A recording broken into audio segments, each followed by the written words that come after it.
Hey, what's up, YouTube? Josh here with ATX Guitar Lessons. Today we're going to be doing a video that's going to be in a series of blues lessons. Today we're going to talk about the blues form, the 12-bar blues form. So there are many other different forms out there, but the 12-bar blues form is the most commonly used. Tons of tunes to select from to learn here that are played over the 12-bar blues. So there are variations on the blues, and then there are variations on the 12-bar blues specifically. So we're going to learn the standard format that, I guess, one of the originals, if you will, on the harmonies, the chords that are played, what order they're played, and how long they're played for. Right? There's tons of things that we can change here, but a large percentage of the time it sticks around this format that we're going to be talking about here. So we'll talk about it in a couple different keys, and I'll give you some ideas of how to use that, how to start thinking in different keys. So maybe you've heard people refer to chords with Roman numerals or numbers. I guess if they're written down, they're referred to with Roman numerals. But when we're talking person to person, we might say, okay, let's do a 1-4-5 progression. So the blues is a 1-4-5 progression. So what does that mean? Those Roman numerals or the numbers refer to scale degrees, basically, which are also roots of the chords that we're playing. So if we think about like a C major scale, C, D, E, F, G, A, B, C, we get up to the octave. Each one of those has a number assigned to it. 1, 2, 3, 4, 5, 6, 7, 8. C is 1, D is 2, E is 3, F is 4, so on and so forth. So we can think of those as scale degree numbers, or we can think of them as chords. And we're not going to go into the specifics theory-wise about how to know what chords are going to be major and which ones are going to be minor. Specifically right now, all you need to know is that the major chords in a major scale are the 1 chord, the 4 chord, and the 5 chord. And you'll hear this terminology a lot, the 1-4-5 progression.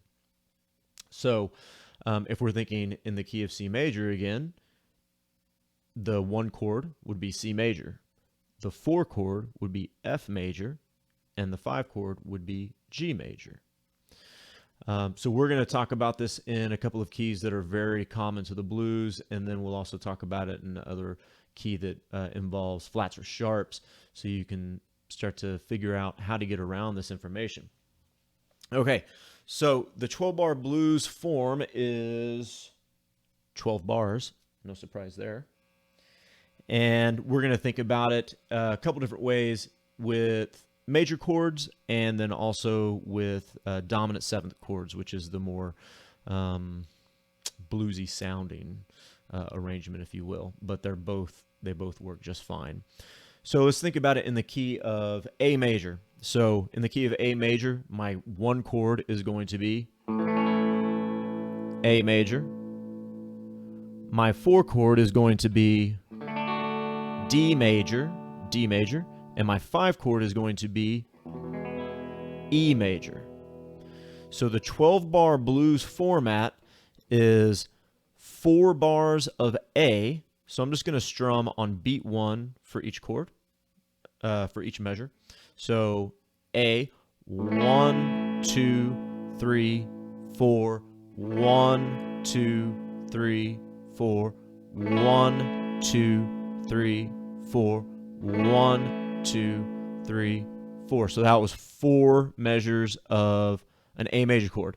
The next 2 bars or measures would be D major.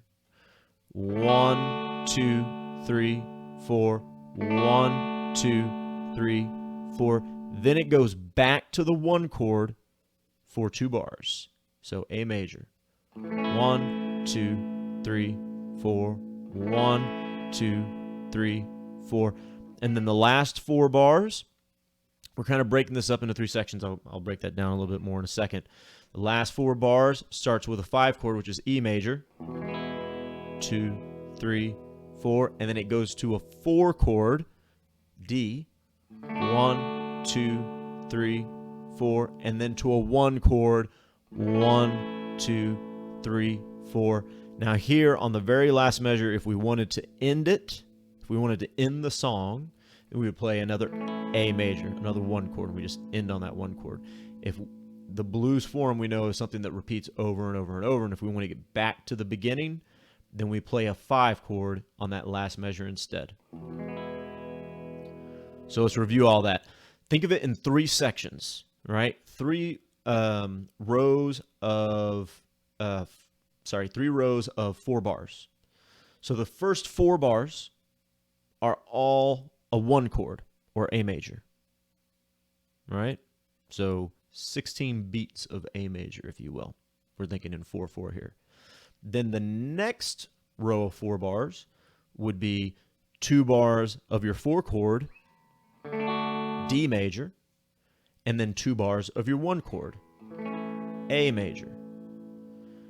And then the only one that gets a little tricky, but not really, is the last row of 4 bars, which is your 5 chord, E major, your 4 chord, D major, and your 1 chord, A major, for 2 bars to end it. So E, D, A, A.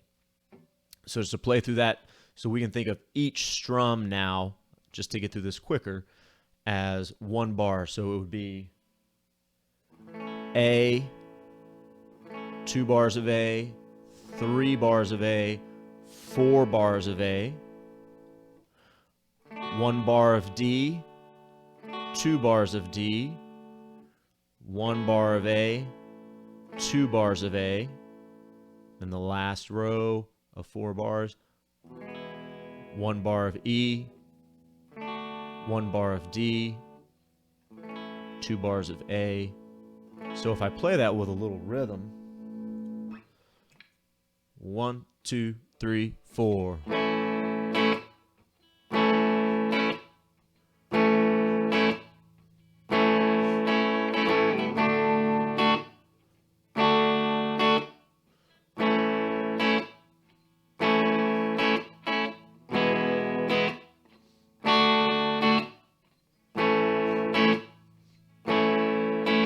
So just using a basic little shuffle rhythm there.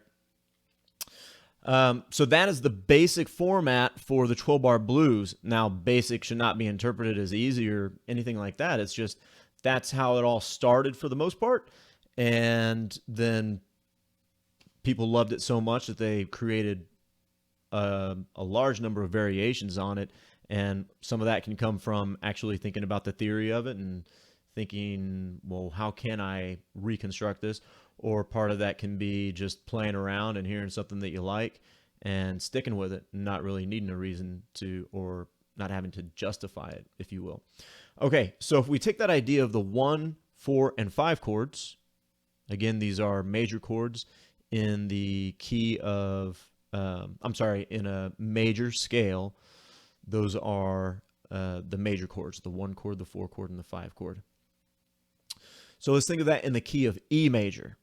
All right, so if we think about the numbering system, we're just going to move up from our root E as 1, and then we'll just go through the alphabet. We're not going to worry about sharps and flats right now, and it works out nicely for E, but we'll soon find that that's not the case for other stuff, for other keys. So E is 1, F is 2, G is 3, A is 4, B is 5. So we're looking for 1, 4, and 5, and those are E, A, and B. E major, A major, and B major. Sorry. I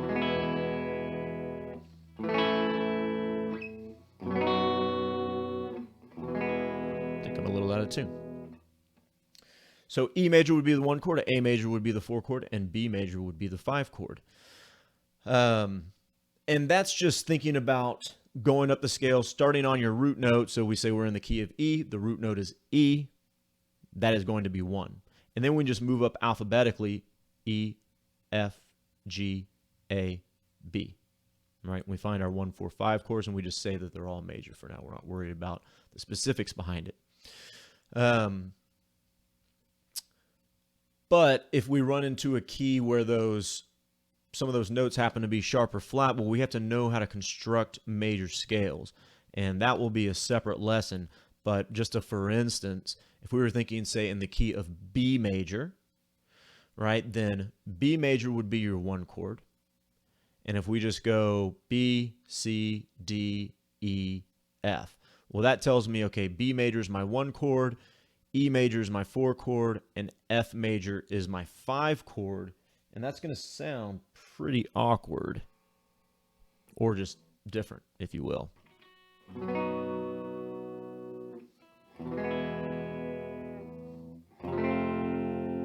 Really sticks out, right? You can tell.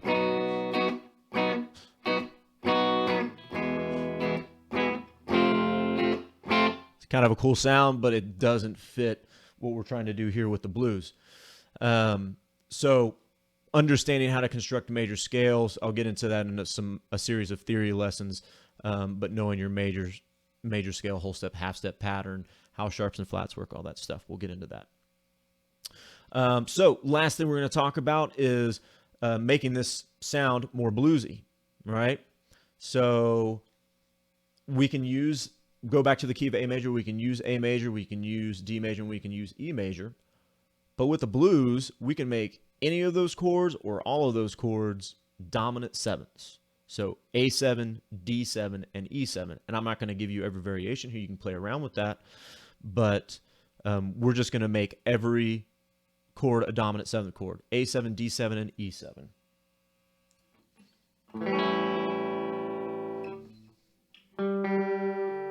There it is.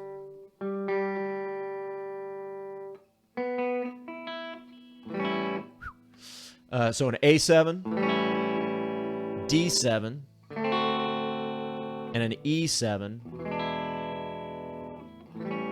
definitely has a different feel than just the major chords, right? Those dominant 7 chords are much more dissonant and create a lot more clash, but by doing that, create a lot more interest as well. So if you want to listen to the major chords played with that rhythm, go back in the video, and I'll just do this again with all dominant 7 chords. Remember, the formula for the 12-bar blues is the first row of 4 bars is 1 chord, 1 chord, 1 chord, 1 chord. The second row of 4 bars is 4 chord, 4 chord, 1 chord, 1 chord. And then the last row, the third row of 4 bars is 5 chord, 4 chord, 1 chord, 1 chord, right? I'll end this with playing through that form with all dominant 7 chords.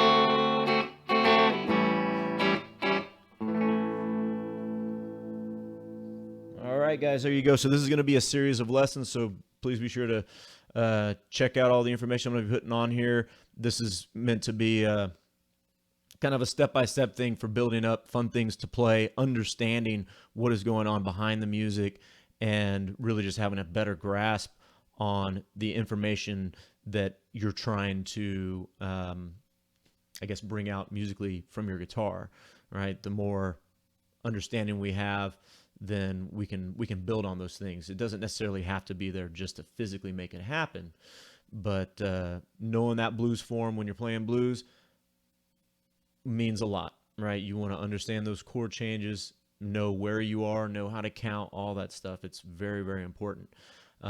Please let me know if you have any questions. Like the video, check out other videos. I've got a bunch more coming. Thanks a lot.